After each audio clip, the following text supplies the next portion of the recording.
ahead and call the meeting to order. The committee clerk, where is he? She, there she is. We'll take a silent roll call. We do not have a quorum, so what we'll do is we'll go ahead and recognize our first presenter. And the first presenter for the day is a presentation from Dr. Tim Borchers, who's president of West Liberty University. Is President Borchers here? There you are. Hi there. I think they're coming right up here to the podium, sir. If you see the stairs right there, that's mine.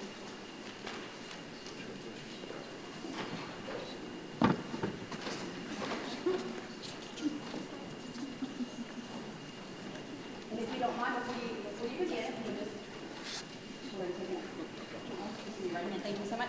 Do you swear the testimony you give today shall be the truth, the whole truth, and nothing but the truth, so help you God? Thank you, sir. You may begin. Well, good afternoon, everyone. Welcome to Wheeling. It's great to have you here. I'm very happy to have this opportunity to talk to you and share a little bit about West Liberty University. I started as president on July 1st, and I can't believe it's already been 4 months. It's been the fastest 4 months of my life, but I think I'm hearing a common refrain among people as we all have a lot going on. But there's a lot of really good things happening at West Liberty University, so I'd like to just spend a few minutes sharing some of those with you, some of our concerns, and some of our plans for moving forward. If you don't know West Liberty, we have about 2,300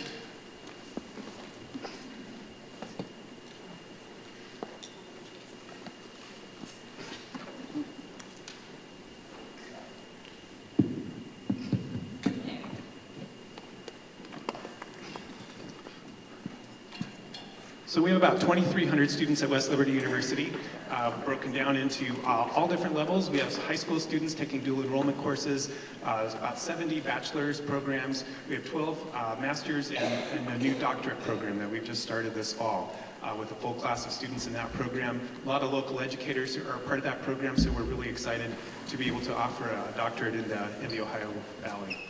We have dual enrollment is up to about 350 students, so the new Pathways pilot project has definitely paid off for the students. We have a lot taking advantage of that. A lot of students here at Wheeling Park High School, probably some sitting out in the audience, are taking some West Liberty classes, so very excited to be able to contribute to helping with the college going great in West Virginia, as well as giving those students a little bit of a head start in terms of their college education to make it more affordable. I'm really proud of the work that we're doing in critical workforce areas. We have several programs in healthcare that are producing graduates that are going right into the healthcare industry. A couple of notable programs would be our nursing program, which enrolls over 100 students each year and prepares students for the BSN program. One of the challenges, just to put a pin in it, we have a challenge hiring faculty who in terms of being able to pay them a competitive rate compared to what they make in the workforce. So that's an area for us to consider and an area for us to keep in mind as we try to grow our nursing program. Our physician assistant program, we are very proud that we were able to take on the Alderson Broaddus second-year students this year, thanks to a lot of work done by people at the university, and through some generous funding through our foundation, we were able to keep the cost low for those students. So that means that 20 more students will be out into the workforce at the end of this year that otherwise would have had to start over. Our education program remains one of the largest programs that we have. Very proud of the work that we do to train educators. I get feedback from teachers that tell me West Liberty students are well prepared to come into the classroom to do their student teaching. I'm sure we have a lot of them here at Wheeling Park right now, so happy for that. I mentioned our new doctorate program, and we're really excited about a new program that we have coming with Marshall University, where we're going to be offering aviation here in the Upper Valley. We are working with our county commissioners. We're working with the Economic Development Corporation here in town to develop that program, to expand the facilities that we have at the Wheeling, Ohio County Airport. I got to fly down to Charleston, where Marshall has their aviation program last week, and are very excited about those opportunities. So we're moving that through our curriculum approval processes and hope to be able to roll that program out for the fall semester. And the program down at Marshall has just taken off, and so we're really, no pun intended, so we're really hopeful that we'll have the same result here and be able to prepare pilots, because pilots are sorely needed in the industry. We also have some very exciting community partnerships. We have a behavioral health clinic that we offer on campus for $10. People can get a therapy session. We do psychological assessments there for $250. We have a speech and hearing clinic, and we have a dental hygiene program that goes back many, many years and offers very affordable services to local community members who need a teeth cleaning while providing a good opportunity for our students to put their training to work. One of the most exciting partnerships I think that we have is with the Ogilvie Zoo. We have one of the very few zoo science programs in the whole country. So we're preparing students both at the undergraduate and at the master's level to go out and work in the zoo industry, and we have attention from students really from all over the country for that program. We have a great partnership where we have students who are involved in the care of the animals at the Ogilvie Zoo and have been very happy to see that program develop over the last 10 years. We also have a lot of strong relationships with our local schools and with local employers, and so that's a brief rundown of some of the ways that I think we're contributing to workforce needs and some of the ways that we're really helping our community. Just to share a couple of concerns coming from our university, but probably from most universities here in the state. Post-pandemic challenges that we're seeing in our students related to mental health. Our number of students who are presenting with mental health concerns to our counselors, it grows each year, and we're having to look to make additional resources available to help those students. So that's a really important consideration. Preparation for college has been a concern that we've seen since the pandemic. Students struggle with math, they struggle with reading and writing, and so we're working to make sure that we have the support available to them so that they're able to be successful in their careers. We are certainly working, as I'm sure most universities are, to be ready for the campus carry law to go into effect July 1st. We're trying to figure out how much that's going to cost us, and if I could make a request that a state appropriation to help cover some of those costs would definitely be welcomed and important. We're looking at costs of anywhere up to around $300,000 in order to make sure that we comply and keep the campus safe with that law.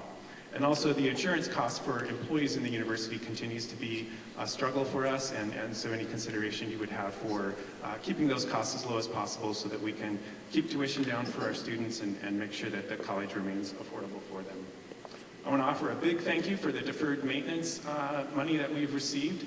That is going to be just a game changer for us in terms of being able to make improvements to facilities that desperately need to be improved, and if that could continue into the future, we would be most appreciative and put that money to good use to preserve and protect the state's investment in higher education and in those facilities. And I'll just end by saying it's an exciting time at West Liberty University. I've had such a warm welcome from everyone on campus and from people in the community. We're starting our strategic planning process, and I actually came from a presentation earlier today with some environmental scanning. So we're sorely aware of the numbers here in West Virginia and what we can do to help with topics like the college going rate. We know that it's less than 46%, so we will look to see what we can do to make college affordable and attractive to students so that they really see that they're getting a good return on their investment. We're gathering data about our programs to look for areas where we can be most efficient so that we can expand the programs that are needed in the state.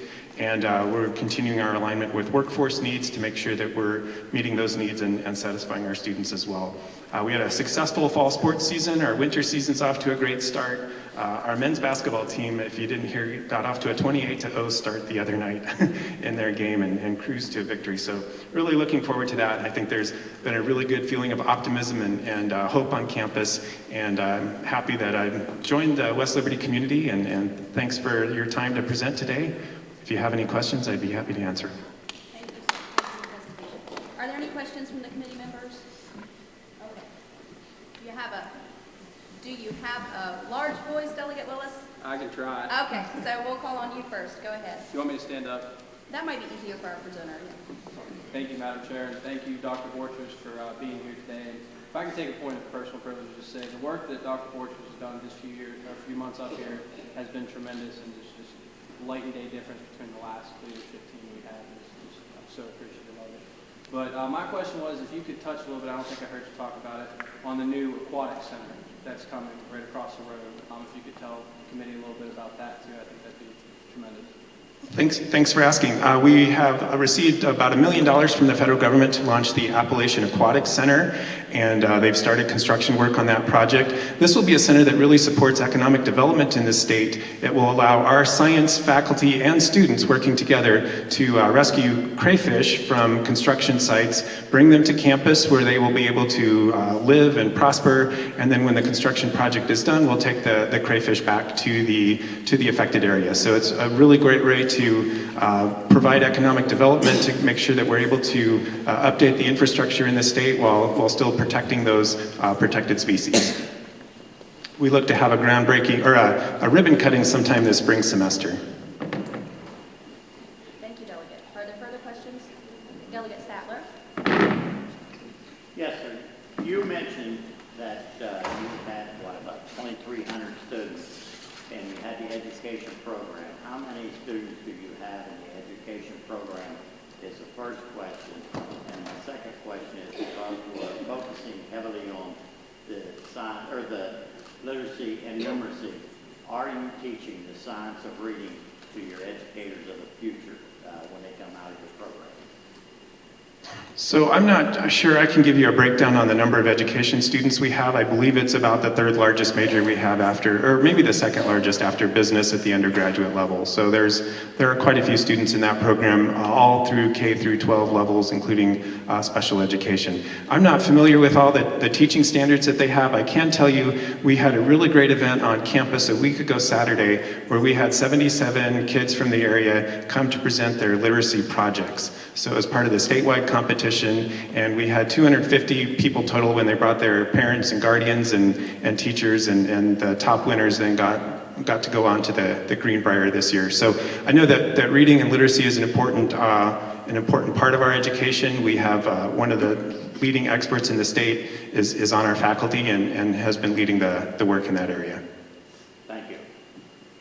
Madam Chair, I would ask if we could, that we get a follow-up to get the information on the program and what it's being called. Yes, sir. I just wrote that down. Thank you so much. Are there further questions from committee members? Either on the stage or in the audience out here? Committee members? I can't see the light is set right. Okay. I don't see any hands being raised, so thank you so much. Thank you. Not yet. Coach Harry has a question.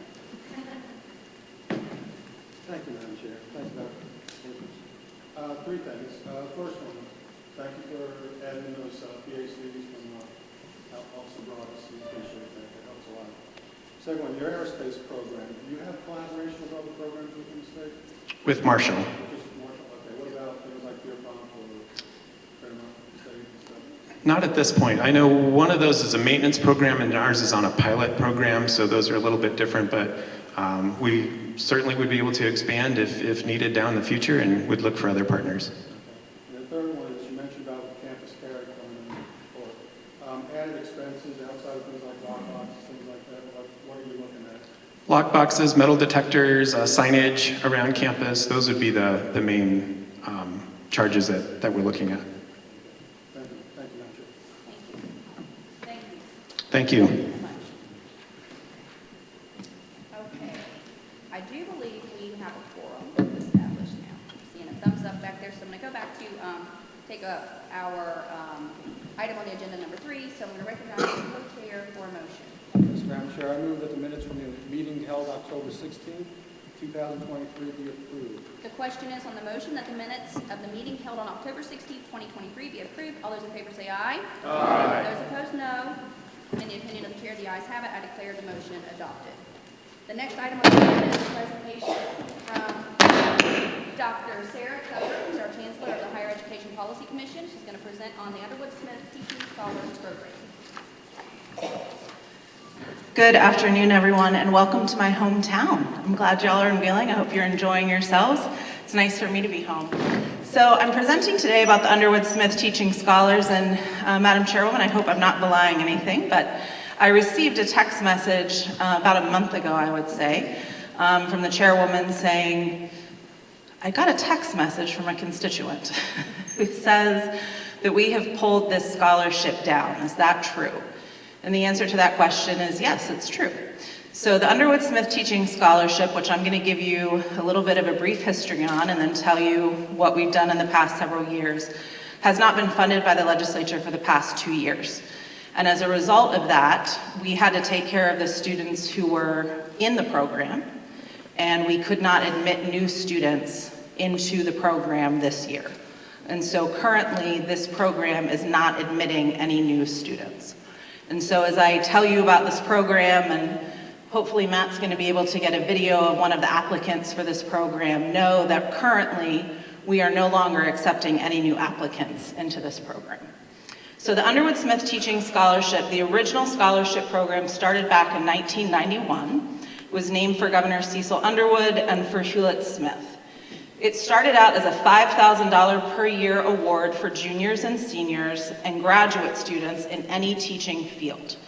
That required a 1 to 2 year commitment for each year of the award, where they had to teach in the state of West Virginia for each year that they took the award. HB 2006 in 2019 changed that program into the state's most prestigious scholarship program. And that admitted cohorts of students coming out of high school who wanted to become teachers. So our first cohort of students was admitted into college in 2020, the fall of 2020. So those students are now seniors in college. So we currently have freshmen, sophomores, juniors, and seniors in college. Our cohorts of students are up to 25 students. They each receive $10,000 each year over 4 years, so for a total of a possible $40,000. It is a stackable scholarship. So you could receive the Promise Scholarship and the Underwood Smith Scholarship. You could receive the Promise Scholarship and the Higher Education Grant Scholarship and the Underwood Smith Scholarship. So it's quite a bit of money going towards your education to become a teacher. The students are paired with a certified mentor teacher throughout their college career and into their first teaching program. The students work with that mentor teacher in the classroom, volunteering time to make sure that they get some experience in the classroom and help them get their feet wet to understand what teaching looks like, make sure that they understand what the experience is. The mentor teachers receive an annual stipend of $1,500, and as I said, the scholars volunteer in their classroom. The students in turn commit to teaching 5 years in West Virginia in a high needs area after they graduate from college. Those high needs area are designated as math, science, elementary education, and special education. Currently, excuse me, of the seniors that we have at least 19, now I say at least 19 because I have 2 students whose the school hasn't verified that they're currently students. I have at least 19 students of the 25 who are still seniors. Of that 25, 2 graduated early and are currently teaching. So of the 19, we have at least 21 who are seniors in college or teaching, and I have 2 that I'm waiting on the school to verify. Of the juniors, 24 of the 25 are still juniors. Of the sophomores, 24 of the 25 are still sophomores, and then of course of the freshmen, 25 of the 25 are still freshmen. This is also the only scholarship in the state of West Virginia that is open to out-of-state students. So we knew that we need to recruit pretty much any high school student that we can to become teachers. We need qualified teachers in the state of West Virginia, and so we opened this up to out-of-state students who are interested in teaching in West Virginia as well. They need a high school GPA of 3.25 to qualify.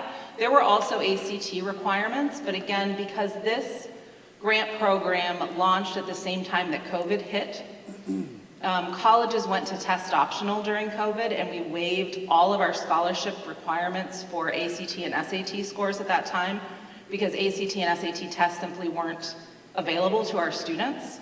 So we really have not had that requirement for our students in the Underwood Smith Teaching Scholarship Program as of yet. The students are chosen by a committee, and it's a committee made up of K-12 individuals, higher education individuals, and then community members at large. And so our students have to fill out there are different rounds that they go through, and I will not be able to talk very articulately to you about the rounds. Other folks can do a better job at that than I can, but I know that the first round involves filling out an essay. And so the committee reads through all of the students' essays and then whittles down that pool to a smaller group of students. Then the next round involves the students having to fill out a video.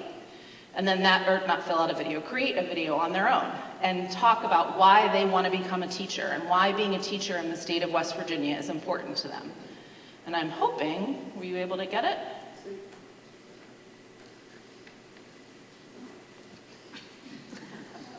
Oh, we can't connect to YouTube in Ohio County Schools. All right, well, I will send to you. Oh, no.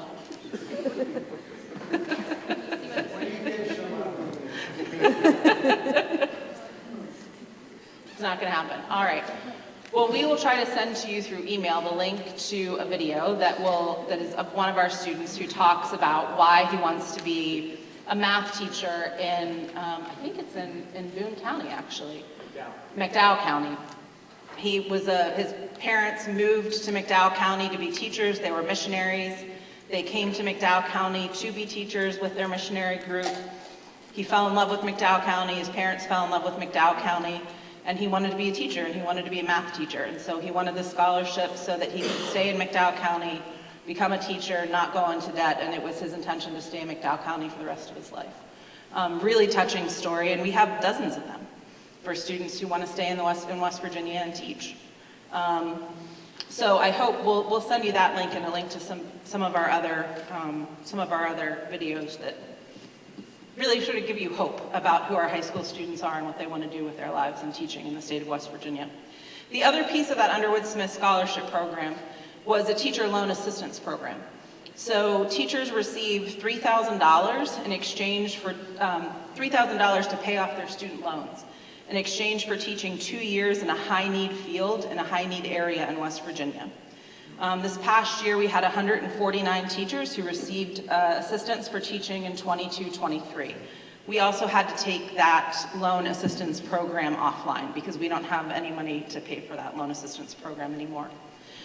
Our original scholarship budget for the scholarship and the teaching loan repayment program was $338,000. Our current appropriation is $628,349.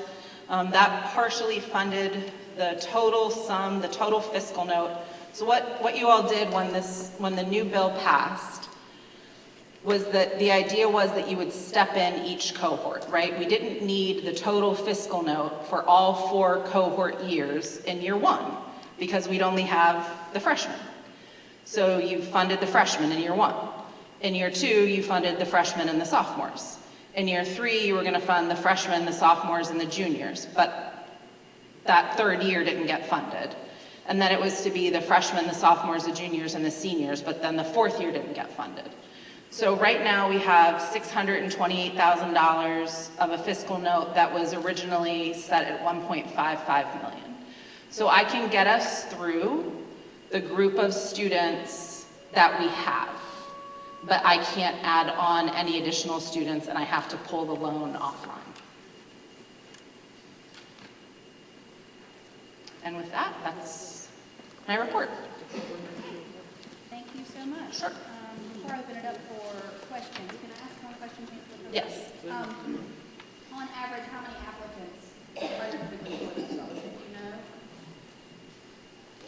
Can I turn to my handy sidekick? And if you don't right away? I don't right away, but he's going to text our financial aid director and I will have that answered for you here soon. Yes. Okay, thank you. Are there any questions from committee members for Chancellor Tucker? Delegate Statler? Yeah, I've got a couple. I noticed the budget shortfall is quite a bit of money. Where is that being made up out of now? So in the initial year, in the FY19 budget, you gave us money in surplus to start funding this before we had students. So we were able to pull from that FY 2019 to bridge some of these students. We will not, so we've been able to bridge some of those students that way. We will not be able to continue to do so going forward. So students are going to graduate this year, and so next year I won't have freshmen coming in. So I'll only have 3 years. The following year I'll only have 2 years of students, and I can probably fund around 2 years of students. So with our teacher shortage that we're having out there, and we're having at the present time, we're looking at shutting down what seems to be a successful program. But my question would be to you, when you get back into it, you're giving up to $10,000 a year, plus it's stackable along with the Promise Scholarship. My question would be to you, if we're successful and we can get more money, which I hope we can, in the budget somewhere to keep this program going, now is not the time for it to drop. Would you be willing to relook at that? Because quite frankly, I think that I understand what you're trying to do, but I'm more in the thoughts that I would like to see more students served and helped to try to get them into these areas, that the Promise should count as part of that $10,000. And maybe I'm wrong, you could argue and make an argument to me why I should change my opinion, but right now that's where I'm at. I mean, I think we could look at any of those things. I think the issue is, if a student gets Promise and another student doesn't get Promise, why would the Underwood Teaching Scholarship give one student $2,000 and another student $10,000? So maybe you make the scholarship less money. I mean, we could have all of those conversations about how to tweak it to open it up to more students. The answer to your question was it's over 300 students a year that apply for this scholarship. So it's quite a number of students, and 25 students per cohort is not a lot of students for people who want to stay for 5 years. This is the way that it was designed up front, and I think that we could talk about retooling or tweaking a lot of these budgetary line items to think about how we could maybe expand this to larger cohorts of students, especially since it does seem to be working. And I'm up for any of those conversations. Madam Chair, my question to you would be, I'm not sure if this is an actionable item today, but I would like to see this brought before the committee so that we can put some of out to the governor's office and while he's preparing his budget, also to the finance chairs of both houses, that this program is in danger. As a matter of fact, is going to be shut down unless we relook at the money allocations and find some money in the budget somewhere for that. And so I'd like to see this committee at least take action upon that to request that we look into the funding. Delegate, I agree with you, and I'm going to look to the co-chair, who's nodding his head as well. I do see a head nod, so maybe we could possibly look at adding that maybe to the December interim meeting, if possible, if we have enough time. We could see about maybe doing that. And that would be appropriate, but at the same time, maybe an informal request that will make sure, because we know the governor's working on his budget now, and it'd be a lot simpler if we could get the governor to place it in his budget and to try to take the second journey through the path to get it there. But we can't lose this program. Yes, sir, I agree. Thank you, Delegate. Are there further questions for Chancellor Tucker? Okay, the Senator from Ohio. Thank you. I see here that there's a commitment to teach 5 years in an underserved, high-need field: math, science, elementary education, special education. So what happens if the teacher decides to leave the state within the 5 years, or decides that's not the area that he or she wishes to teach in? They have to pay the money back. They do, okay. Thank you, Senator. Further questions? Delegate Farrell on the far end. Thank you, Madam Chair. And I know the gentleman from Monongalia County asked a question, maybe you answered the first part of my questions too, and that is the amount of students that apply each year is did I hear you correct, 300 apply for the 25 spots? Over 300 annually, yep. Okay, and so how is the decision, the breakdown demography by county, are rural counties in more need, giving more preference, or is this, how do you break that down and get those spots? It's by committee. It's all by committee. So I would defer to the committee and I can get that information to you, but there's a committee of folks who are higher ed folks, K-12 folks, and folks from the community who go through every single application, read every single student's application, and make decisions about. Do you have a current breakdown of where those students are from? I can get it for you. Yep. Okay. I can get it for you. Thank you, Madam Sure. Chair. Thank you, Delegate. Senator from Wood. Thank you, Madam Chairman. Sir, in terms of like math science and these other special needs with the teacher shortages, do we know if the scholarship is actually helping fill those needs? So because our cohort right now, our very first cohort, are seniors in college, we only have 2 that have graduated and are teachers. So, and they graduated early. So we're not going to see those seniors be teachers. I mean, we're not going to see that whole cohort be teachers until the fall. Oh, this is new, okay. Yeah, Thank you. sure. Thank you, Senator. Are there further questions from the committee? Oh, Delegate Foley. Yeah, I see you out there. Thank you, Madam Chair. Just piggyback off of Senator Patton's question, you mentioned that they not fully, the students do not fully commit to teach within 5 years, but then you have to pay money back. What type of mechanism does the HEPC have in place to make sure that money is paid back and they do not fully commit? Still a problem with the nursing scholarships back in the past. If you give this, you grant scholarship money, but then they did stay in nursing, they did stay in the state.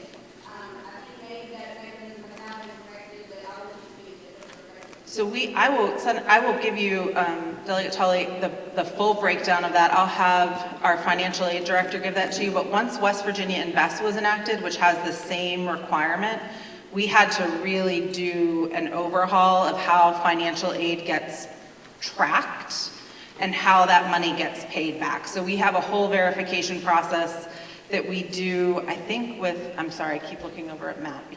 I'm sorry. Is it okay? Yes. Leave it to the committee?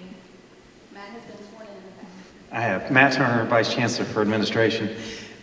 Delegate Tully, they of course sign a promissory note, which is required when they do it.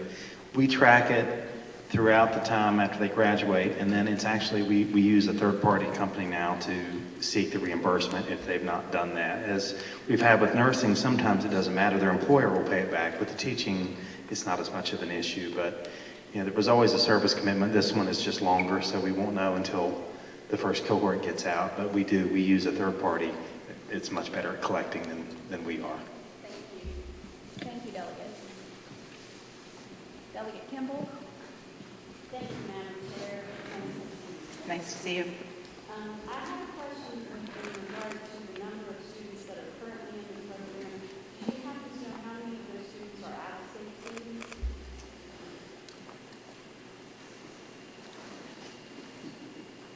Pardon if you all hear me, it's not very many, it's probably about 5 over the 4 cohorts. Most of those have come from neighboring states, the applicants there. And then also, out of the 300 that have applied, how many would be out-of-state students? I can get you that information. I don't know off the top of my head, but I can get it for you. Sure. Thank you, Delegate. Are there further questions from committee members? Okay. Senator Oliveria. Couple quick follow-ups. Of the 300 that applied, we used a reasonable standard. How many of those would meet the requirements to be in the program if funding was available?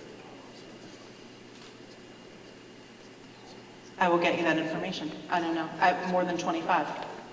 More than 25. I believe many more. Probably at least more. I'll get you the number. All right. And then in the event that somebody were to choose not to meet that 5-year commitment and they left after 3 years, is there some pro rata formula that they have to pay the money back? Yes, they wouldn't have to pay all of it back. They'd have to pay back the number of years that they didn't commit to. Yeah. Thank you. Sure. Thank you, Senator. Are there further questions from committee members? Just one quick follow-up. Delegate Stalin. Sure. My question would be more in the line of the 300, and there's several that doesn't receive it. How many drops out of the program? Do you have any way to track that, how many dropped out of the program because there was not funding available, so they chose to drop out completely or go into another field? I don't know that we have any way to track how many, because these are high school students who are applying for a scholarship before they even necessarily get accepted into college. So I'm not sure that we have a way to track. We wouldn't be collecting things like their social security information until after they were enrolled in college getting financial aid from us, right? So the only way I would have to track is once their financial information starts to hit our systems, and that wouldn't be until we're giving them money. So I'm not sure we would be able to track that information. So would that be something in our Grow Your Own program that we could look at to see how many interested students, juniors and seniors in high school, but if they can't get the funding, they basically are not able to follow through on their plans? I think we could certainly look at how many students in the Grow Your Own program end up matriculating to a college in the state of West Virginia in teacher education. And of those that don't, we could survey to see what the barriers are for them to go to college, yes. I think that would be probably an easier thing to do. Thank you. Sure. Thank you, Madam Chair. Thank you, Delegate. Are there further questions from committee members? Thank you so much, Councilor Tucker. Okay, the next item on the agenda is a question and answer session with Wheeling Park High School students. I believe most of them are gathered here in the center. Would you guys care to stand up and just kind of wave at everybody so we all know where you are? Don't be shy.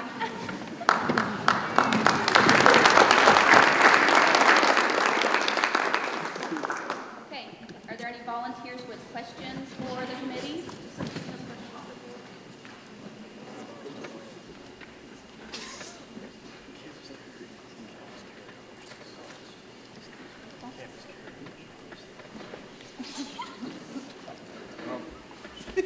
Is our aerospace engineer, right?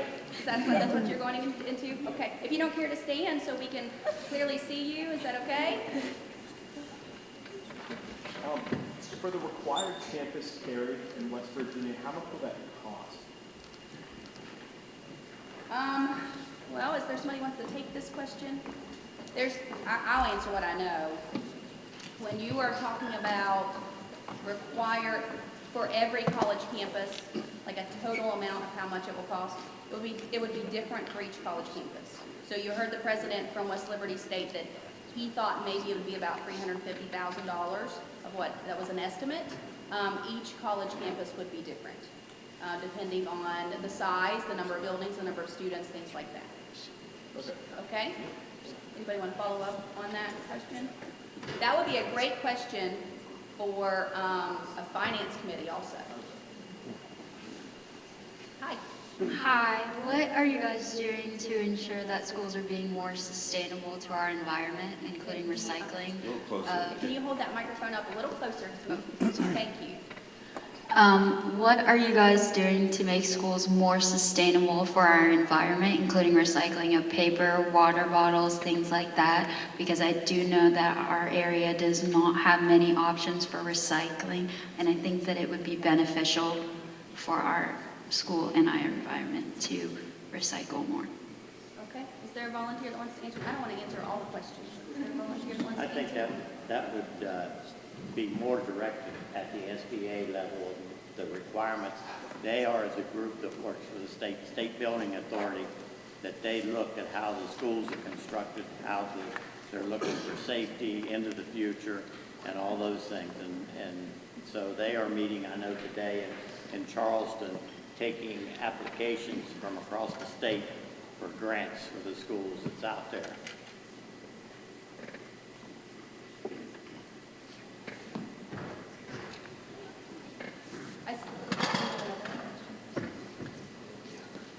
All right, so regarding the new tutoring program, I think that's online through, I think the Princeton Review or something like that, that's available to all West Virginia students. How much is that costing our state, and what was the reasoning that goes into us paying for that as opposed to, for instance, like paying our existing teachers more? Okay. You said a tutoring program? Yeah, I believe there's that new online tutoring program, tutorwestvirginia.com.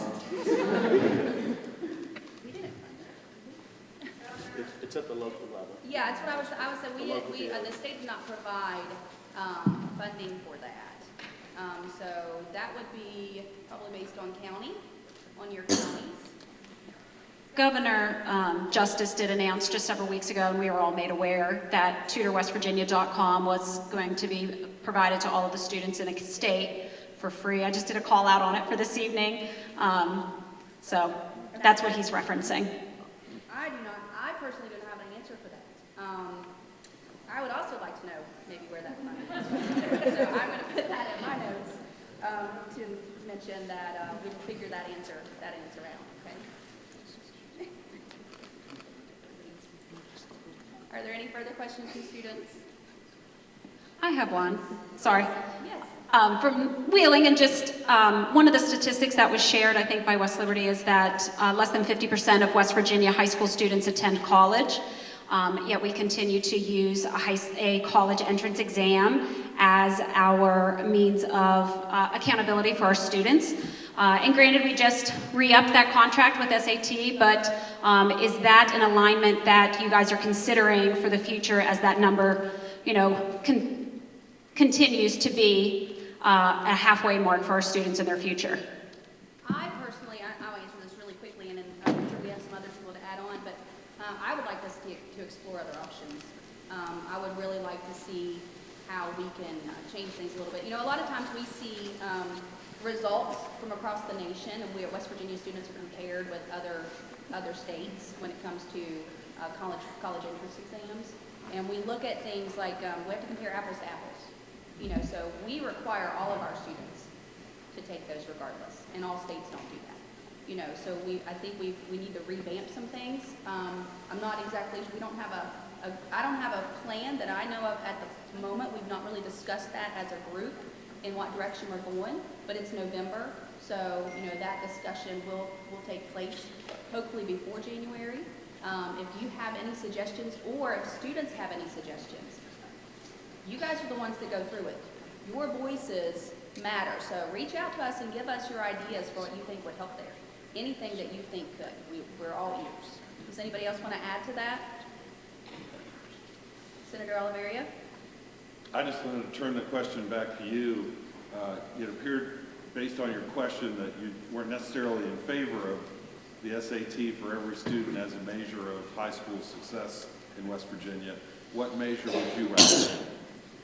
I would use a measurement that is in line with the graduation requirements set by the state. So particularly in math, students are only required to take Algebra 1 and Geometry, where almost 40% of the SAT is testing math above the geometry level. So something that is in line with the required graduation requirements. Once students get beyond geometry, it's really their path, their personal education plan on what they take next. And yet we continue to test them on items and standards that upwards of 40 to 50% have not had in their coursework and is not required by the state of West Virginia. Thank you. Is there any further comments on that question? I would like Yes, sir. Yeah, there, delegate. I feel like the SAT, a group of learners has put that together. Concerned learners, college and universities, I don't know who the people that put that test together, but it's things that they feel are important.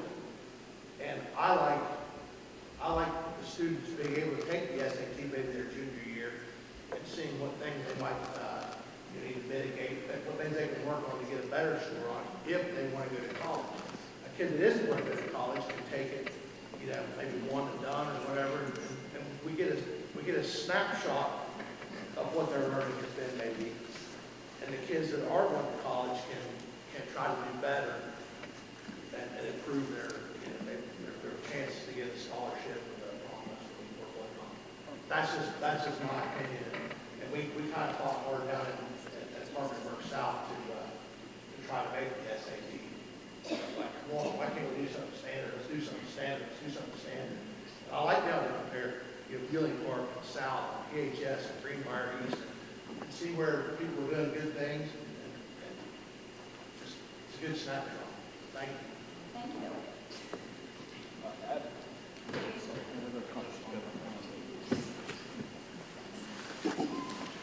I do agree with Ms. Daylor here about the SAT. He said it was put together by a group of learners, such as, like college academics.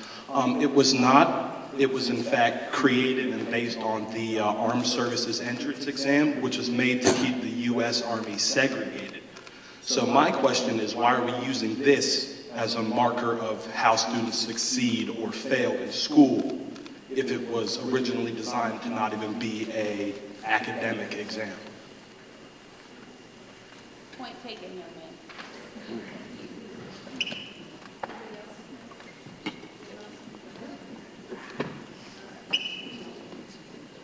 What are you guys planning to do to teach the educators more about the science of reading, and how are you planning to have them apply it in the classroom?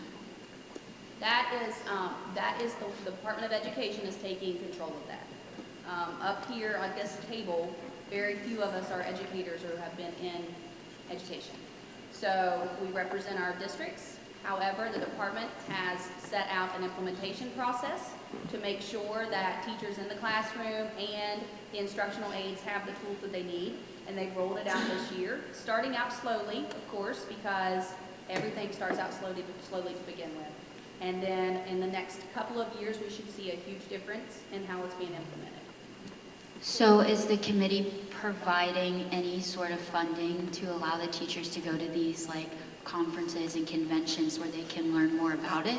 We funded it last year. We funded for the instructional aides positions, and the counties are responsible for seeing how they can utilize and come up with their ideas and how they're going to begin the implementation process. So part of the problem is whenever we pass that law, we have counties who do, you guys have textbooks, so you have county adoption textbooks, and those go on a cycle. So if you would say, okay, you have to throw every textbook you're using out the door and start new, that's millions of dollars. So what they're doing now is finishing up with whatever textbooks that they have, if it's not aligned with science of reading, with supplemental materials, and then they're adding things in, and when that new adoption comes in, what they're going to do is have to choose from about 3 or 4 different types.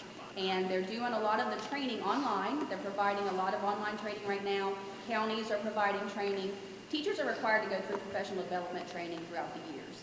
And so those professional development courses are being replaced, a lot of it that can be, with science of reading things. So that's what's going on so far.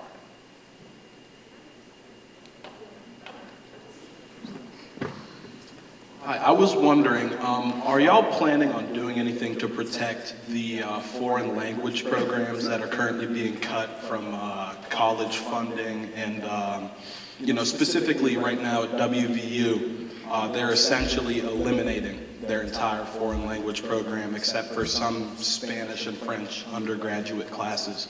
Are you planning to do anything to protect these courses, or is this just like a it has to happen type thing? Anybody want to take that question? That's not. I think that we have to take more of a position of monitoring what is going on. We can't legislate the classrooms and what they're doing at the schools of higher education. We can, but I'm not sure that that would be the process that you would want to do. But we clearly have to monitor out there and see what is going on, what is being taught, some of the class sizes that's out there, because I hate to say it, it's not an unlimited amount of money in the budget for this. We spend over $2 billion a year, about $2.2 billion in the state of West Virginia. Well over half of the budget goes into education. So it's not like we're not trying to fund it and find it in, but we got to be very careful of the line that we cross when we start telling these institutions, even the counties, how they have to do things. Then at some level, do we need them, or do we just run it from Charleston? So that's what we got to be careful of, in my opinion. And I'll say, I share your concerns. I actually have a bill that I'm in the process of drafting. I've been working on it with retired teachers, not necessarily in the higher education realm, but in our elementary, middle, and high schools, incorporating foreign languages as much as possible. possible. And hopefully that will then have the students, when they go to college, say, look, we want these programs. So it's kind of just starting from the ground, working our way up. But I do share your concerns. Thank you. Thank you. So this is kind of going along with what Mrs. Daylor had said earlier about only 46% of West Virginia high school students going to college. Is there any bills or legislature being put in action to grant more money to West Virginia high school students? Because being in this state, a lot of us do not have that monetary value to send ourselves to college. And I believe that is why only 46% is ending up there. Is there any action being put into this to raise this number?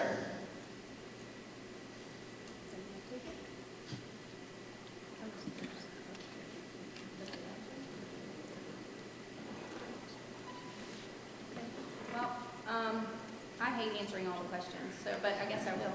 I don't know. Chancellor Tucker? I hate to put you on the spot, but... Oh, yes. Yes, so this is one of the things.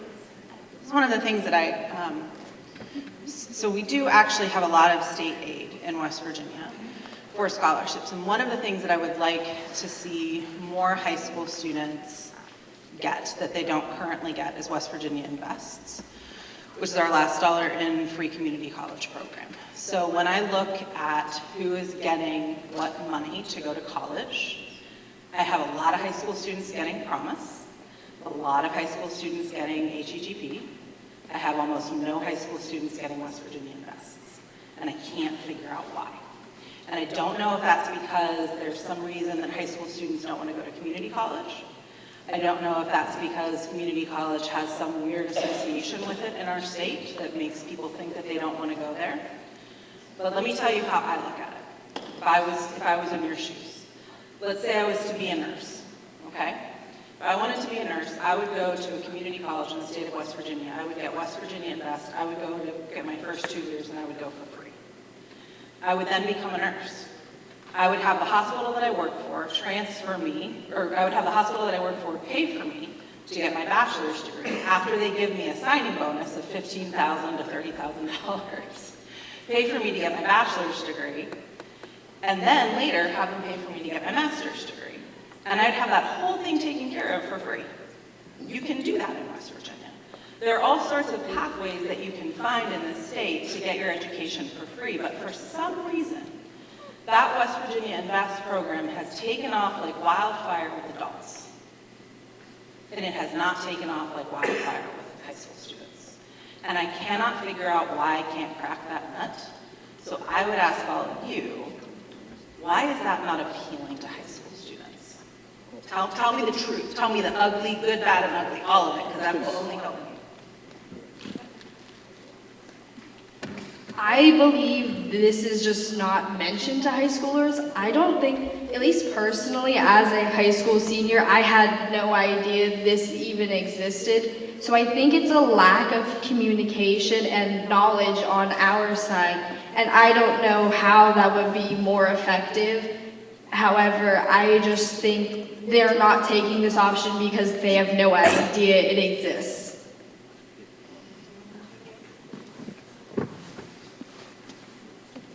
While I agree with her point about communication, I think another large part of it is in West Virginia, there's a lot of industry. So instead of going to college, people can make a good living off of, say, a trade or some other form of labor nowadays.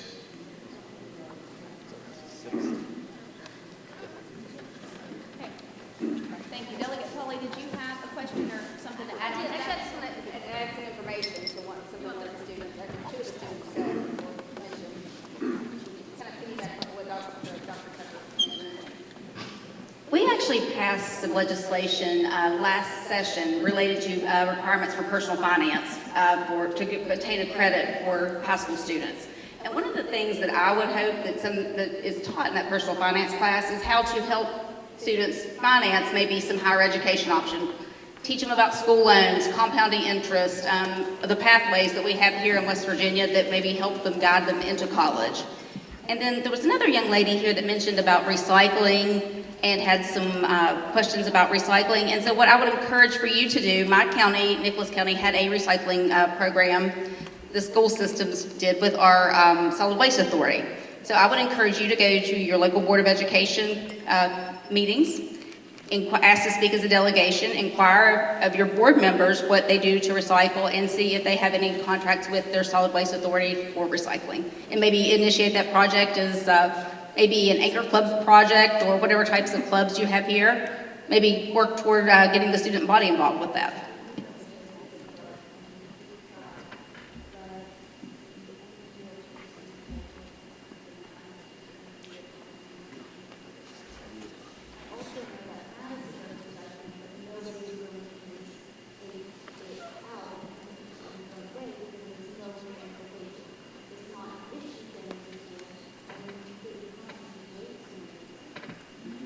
And so I would encourage you probably to start to write some letters or see if you could build some coalitions to maybe address that concern. Part of to recycle it became too much of an economic issue. It's just too much work to separate recycling from trash. And, I think what the schools need is support from the state to do this. If you're pushing schools to recycle, then you might as well help them recycle.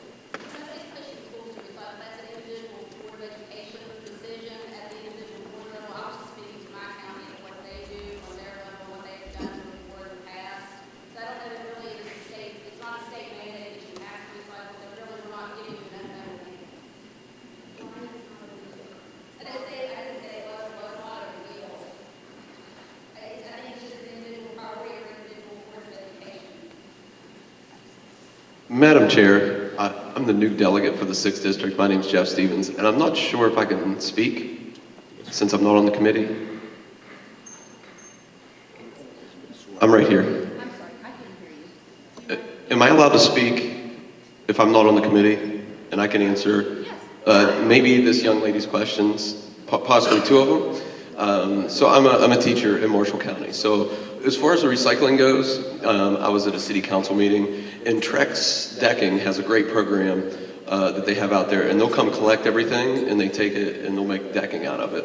So I think maybe as students you could go look, maybe to your Board of Education, and maybe Mrs. Daler could help you with that and get it going. And I know Mr. Garber's here, we just met, but it's a program that Moundsville's instituting, and they're willing to put these recycling centers anywhere, and they'll come pick it up. As far as like with your not knowing for the scholarships, I do know that I believe there's some legislation coming up to put people into the trade industry and to have counselors train, I think 5 hours every 5 years that counselors would go and do some training in the work field. But maybe if our counselors would do some training with our out of service days and maybe how they can communicate better with our students in our schools at the high school level for our scholarships. Thank you. I'm sorry to interrupt, but there's a green Subaru on the south end, far end of the building. Any green Subarus? Okay, I'll be with you in a second. If I could just address the students just briefly. I have two legislators sitting here that came in with me in 1992, Bob and Charlie. If you guys will stand up and wave just real quickly. Bob, Charlie, you guys will stand up. The old guys, okay? What I want to just put in perspective for you as students is, when the three of us were elected to the legislature the first time in 1992, there was $3 million available in student financial aid for students in West Virginia. Today, there is over $100 million available for you to go to school. It's available in merit-based programs like the Promise Scholarship. It's available in need-based programs of many different types. The institutions in West Virginia University, like West Virginia University, Marshall, and others, all have programs that add money to those programs. So if you qualify for the Promise Scholarship, many of those schools have programs that are referred to as Promise Plus. So they provide dollars in addition to the Promise Scholarship. As a former military officer, I want you to consider service to your country. If you join the National Guard, there are a lot of dollars available to help you get your education. So if you want to receive a college education in West Virginia, the dollars are available. It'll require a little investigation on your part, and it'll require some effort on your part. But if that's what you want to do, you can do that. And if you need somebody to help you, you have principals, guidance counselors, teachers, and others that can direct you. But if that's your path, I encourage you to pursue it. And if that's not your path, there are a lot of other opportunities to success in West Virginia. And I hope you'll take one of those and stay here with us and help us grow the state. Thank you, Senator. Are there further questions from students? Yes, ma'am.